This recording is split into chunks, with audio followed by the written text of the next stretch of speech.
तुला सजून धजून नऊवारी नेसून मिरवित आणि न ग माझ्या आईची लाडकी सून तुला माझी नवरी बनवीन ग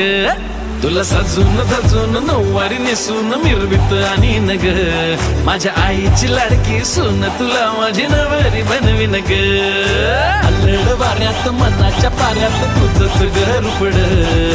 पावसाच्या थेंबात पाखरांच्या गाण्यात तुलाच मी जपलं हळदीनं माखविल सोन्यानं मडविल रूपानं सजविल ग आईची लाडकी सून तुला माझी नवरी बनविल ग